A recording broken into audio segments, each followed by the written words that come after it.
خواتي خواتاتي اهلا وسهلا مرحبا بكم يا جماعة الخير مساء الخير عليكم مازال الفلاون والسلام عليكم. J'espère que vous allez bien, j'espère que vous vous portez bien. Dans la première émission d'aujourd'hui que nous avons diffusée tout à l'heure sur le fils du général-major Mohamed Boustela, parce que lui il est mort en 2018, donc même si on peut lui reprocher des choses, on ne peut rien dire aux morts, mis à part leur souhaiter un bon passage vers l'au-delà. Rabbi samahum. C'est vrai, c'est clair que Ahmed Boustela, son intervention, la couverture qu'il avait accordée à son fils, Mohamed Lamine Boustela, sont les privilèges qu'il avait garantis à son fils n'aurait jamais pu amasser une fortune colossale qui est estimée à plus de 200 millions de dollars qu'il a pu transférer illicitement et illégalement à l'étranger. On a parlé tout à l'heure de cette affaire qui a éclaté au tribunal de Sidi Mohamed et dont personne ne veut parler parce qu'au niveau du pôle des affaires économiques et financières du tribunal de Sidi Mohamed, on ne veut pas surtout médiatiser les affaires où les militaires ou des hauts dignitaires de l'armée sont cités. C'est ça le tabou.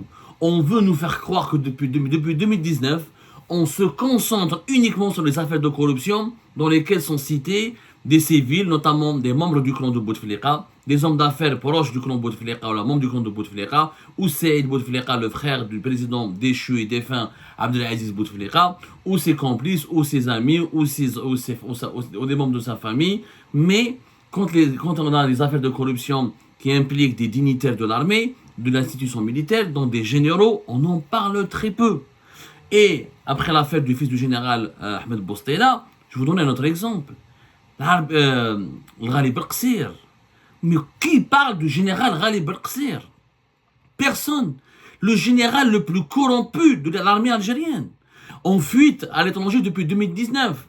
Il a offert à ses filles, alors qu'ils n'étaient même pas âgés de 30 ans, 2 appartements dans le 16e arrondissement de Paris. Nous avons enquêté sur lui, nous avons parlé de sa fortune, de son train de vie, de ses propriétés immobilières à côté, pas loin de Malaga en Espagne, de comment il a acheté le passeport de Vanuatu en 2021 d'un paradis fiscal, ses déplacements et ses séjours dans les plus prestigieux pays européens comme la Belgique ou la Suisse. Il n'y a que nous qui parlons de Ghali Belqsir. Mais il n'y a que nous qui parlons de Ghali Belqsir. Et plus personne ne parle de lui, alors que le mec, il a quand même volé Mohamed Lamine Boustela par rapport à Belqsir. C'est un petit joueur. Belqsir, c'est des dizaines, des centaines de millions en euros et en dollars qui ont été détournés pendant 20 ans. Ça fait 20 ans que le monsieur est en train de voler, qu'il a volé. Il a mis des gens en prison, il a racketté, il a fait du chantage, les entrepreneurs qui payaient pas ou qui lui versaient pas des pots de vin, ils étaient foutus, les hauts fonctionnaires de l'État mangeaient dans sa main. Mais personne ne parle de Belqsir. Pourquoi? Parce que c'est un général, et de deux, parce qu'il khaouf, il fait peur au clan Tebboune, parce qu'il a des dossiers, parce qu'il a des preuves, parce quand il a fui le pays, il a pris son disque dur. Le fameux disque dur dans lequel il y a des vidéos, il y a des documents, il y a des enquêtes, il a des dossiers sur tout le monde. Comme il était l'ancien patron de la brigade de recherche de Bab Jdid, et comme il était l'ancien patron de la gendarmerie nationale, quand Gaye Saleh de 2018 à 2019 a utilisé la gendarmerie nationale pour s'occuper des plus grosses enquêtes de corruption, des plus grosses enquêtes politiques qui impliquent les personnalités politiques les plus importantes du pays, tous les dossiers sont entre les mains de Ghali Belqsir. Personne ne veut parler de lui. La dernière fois, ils ont parlé de lui, ils ont parlé juste de son fils. Ils n'ont même pas voulu le condamner. C'était l'affaire le promoteur Omar Ben Abdallah avec son fils, avec le Weli Zour. La dernière affaire, c'était en janvier 2022. C'était en janvier 2023. Pardonnez-moi, c'était en janvier 2023. Ils ont condamné son fils. Ils ont réclamé une peine. Ils ont condamné son fils à une peine de 10 ans de prison ferme. Mais Houa, il a été juste cité. Ou dossier qu'il a été transféré vers le tribunal militaire de Blida.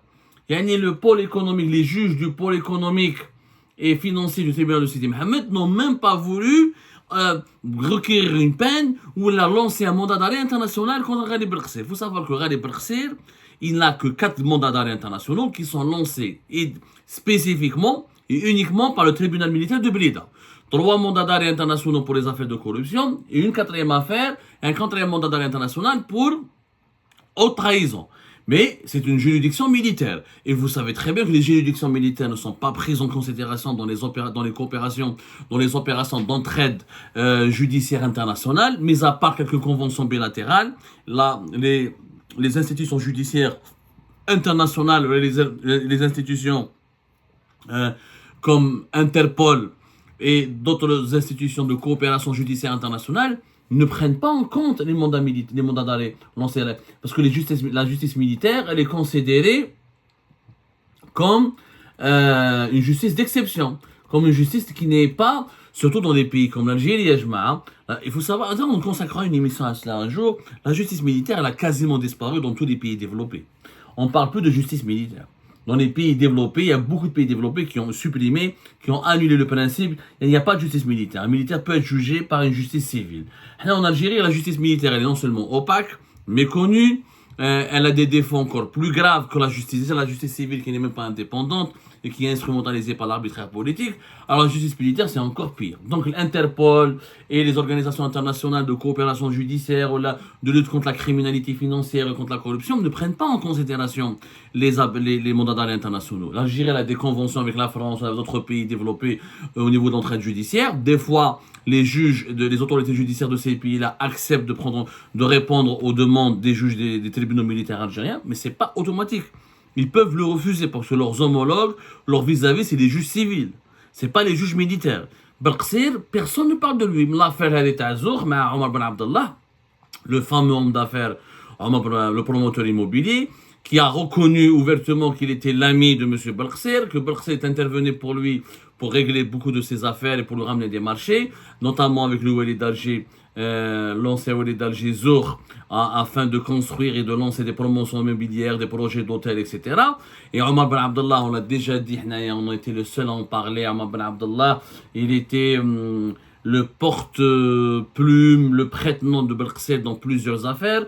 Toutes les plus importantes acquisitions immobilières en Europe, en France et en Espagne ont été accomplies par le Ghali Belqsir en utilisant Omar Ben Abdallah. Omar Ben Abdallah, c'est lui qui a été utilisé aussi par le Ghali Belqsir pour placer des hauts fonctionnaires au sein de l'État algérien, comme l'ancien secrétaire général du ministère de l'Habitat, Kamel Beljoud, qui est devenu plus tard le ministre de l'Intérieur, à l'époque de l'arrivée au pouvoir d'Abdelmajid Tebboune. L'entourage d'Abdelmajid Tebboune est extrêmement lié avec le Ghali Belqsir. Le secrétaire particulier de Tebboune, l'actuel Amirouj Hamadash, était un des éléments de Ghali Belqsir. Ghali Belqsir collaborait directement avec lui, le rencontrait, traitait avec lui et faisait du business et faisait des interventions en passant par Amirouj Hamadash. C'est pour cette raison, il y a beaucoup d'intérêts communs entre le clan Tebboune et le clan Ghali Belqsir, et personne ne parle de Ghali Belqsir jusqu'à aujourd'hui.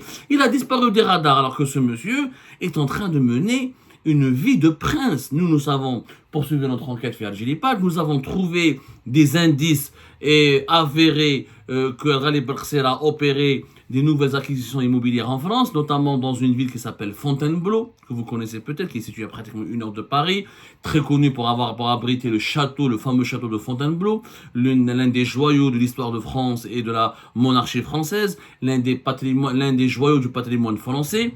Et en plus de cela, nous avons aussi trouvé d'autres indices et nous sommes en train d'enquêter sur d'autres informations qui dévoilent des acquisitions immobilières et des opérations financières de M. Ghali Belqsir ici en France, dans une ville qui s'appelle Champigny-sur-Seine. Voilà, Champagne-sur-Seine, pardonnez-moi. Champagne-sur-Seine, qui est située à 1 heure et quelques de Paris. C'est une très belle ville de bourgeoises, avec des pavillons, avec des belles demeures, avec des grands châteaux, etc. Elle est à 1h39, 1h30, 1h15 selon les embouteillages de Paris. Et là aussi, nous avons des informations, nous sommes en train d'enquêter sur des acquisitions immobilières et des opérations financières menées par Ghali Belqsir.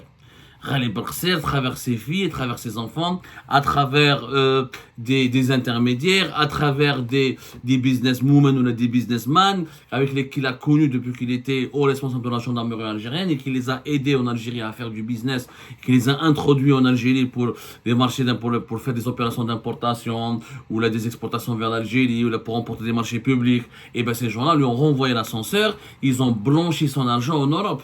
Et M. Ghalib Belkacem continue de blanchir son argent. Nous avons des informations détaillées sur lesquelles nous sommes en train d'enquêter, que M. Ghalib Belkacem est en train d'investir aussi en Slovaquie, en Europe de l'Est.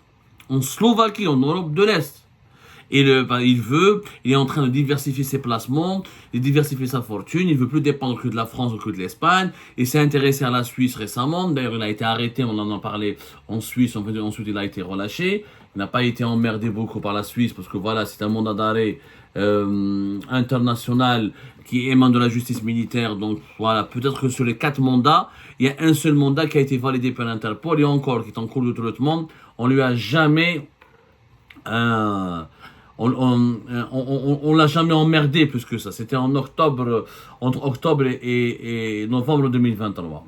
Voilà, c'était quand nous avions d'ailleurs rapporté ce scoop que Ghalib Belkacem a été arrêté en Suisse au cours du mois de septembre, pas en 2023, et il a fait de la garde à vue. Ensuite, il a été rapidement relâché parce que la demande d'extradition de l'Algérie n'est pas conforme au droit suisse ou là au droit européen. La Suisse, comme beaucoup de pays européens, sont tenus par des conventions internationales, par des conventions nationales et par des conventions européennes de respect des droits de l'homme. Donc, c'est très compliqué d'extrader quelqu'un vers l'Algérie, surtout que le dossier judiciaire algérien, les dossiers judiciaires, moi j'ai eu connaissance de pas mal de dossiers judiciaires, des dossiers vides, bâclés, pas assez de preuves, les informations judiciaires ouvertes par les juges algériens sont très superficielles. Ça ne permet pas à des juges européens ou français, notamment ou européens tout court, d'inculper facilement un dirigeant corrompu algérien qui est en fuite. Il faut que les juges européens refassent à zéro toute leur enquête. Et naturellement, vous connaissez, il y a aussi, c'est un secret de polichinelle, mais il y a aussi une autre dimension. C'est que la dimension méconnue de ce genre d'affaires, c'est que un homme d'affaires n'est pas comme un général. Quand un général algérien de la dimension ou du gabarit de Ghalib Belkacem, quand il vient ici dans les pays européens, il est récupéré par les services de sécurité, peut-être qu'il a traité avec des services secrets étrangers, peut-être qu'on lui a promis, il a donné des informations, il a donné des dossiers, c'est pour cette raison qu'il peut bénéficier d'une certaine protection. Et quand tu es l'ancien patron de la gendarmerie algérienne, et quand tu as été l'un des bras droits de Ahmed Gaïd Salah, le défunt chef d'état-major de l'armée algérienne, eh ben tu peux être une source, tu peux être un indicateur privilégié pour les services secrets occidentaux. Donc c'est pour cette raison que récupérer ou mettre la main sur des personnalités aussi importantes sur le plan politique qui m'a Ghalib Belkacem, c'est pas évident pour l'Algérie. Sauf que l'Algérie n'en parle même pas. Le régime Tebboune n'a jamais traqué Ghalib Belkacem. Il n'a jamais, dès qu'il y a un dossier week-end Ghalib Belkacem, comme c'était en janvier 2023, il est transféré directement vers le tribunal militaire de Blida. On condamne son fils, on condamne ses amis, on condamne ses connaissances, mais lui, on ne le condamne jamais. Il n'a pas eu de condamnation au civil. Jusqu'à preuve du contraire, je n'ai pas vu ni condamnation au civil, ni un mandat de recherche international ou un mandat d'arrêt international lancé par une juridiction civile en Algérie. Au civil, ouelou. Pourquoi? Parce que le régime Tebboune se fait tout pour ne pas provoquer Ghalib Belkacem, ne pas établir un bras de fer avec lui et pour ne pas le bousculer ou le déranger. Parce que Ghalib Belkacem pourrait riposter. Et vu que mon compte Ghalib Belkacem était même proche, c'était l'un de ses amis, l'un de ses interlocuteurs au sein du pouvoir, c'était l'actuel secrétaire particulier de Tebboune, Amirouche Hamadesh, et ben on préfère ne pas trop toucher à Belkacem parce que s'il commence à parler, à déballer, à montrer les dossiers qu'il a, ça risque de faire très mal. Ça risque de faire très très mal. Mais est-ce que c'est une raison pour l'accepter dès le fait accompli? Non.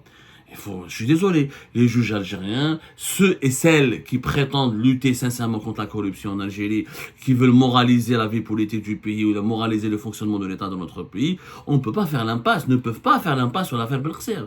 Belkacem, c'est le symbole par définition du trafic d'influence, de la corruption, du détournement, du vol, de l'immoralité. Le mec, il est un simple gendarme, il est devenu milliardaire, multimilliardaire. Il a des investissements aujourd'hui, nous sommes en train de ramener toutes les informations concordantes. Je ne veux pas tout dévoiler parce qu'il y a beaucoup d'éléments qui sont toujours en cours de vérification par nos soins, mais il est en Slovaquie, il a investi en Slovaquie, en Suisse, dans des villes très chics en France, en Espagne, il a acheté quand même le passeport de Vanuatu, c'est quand même pas n'importe quoi. Vanuatu, c'est un paradis fiscal. Donc, il est en train de mener une vie de prince et personne ne le dérange, personne ne l'inquiète. Voilà, Tebboune ici, Tebboune fait un deuxième mandat, vous allez voir que Ghalib Belkacem sera toujours un intouchable. Pourquoi? Parce que il a, Chengriha veut sa tête, mais Tebboune n'a jamais voulu sa tête.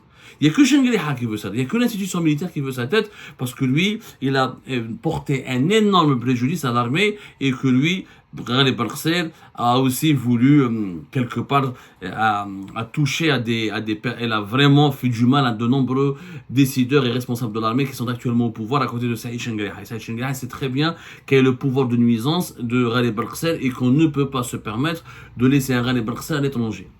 C'était l'une des boîtes noires du régime algérien. Cette boîte noire, maintenant, elle est entre les mains.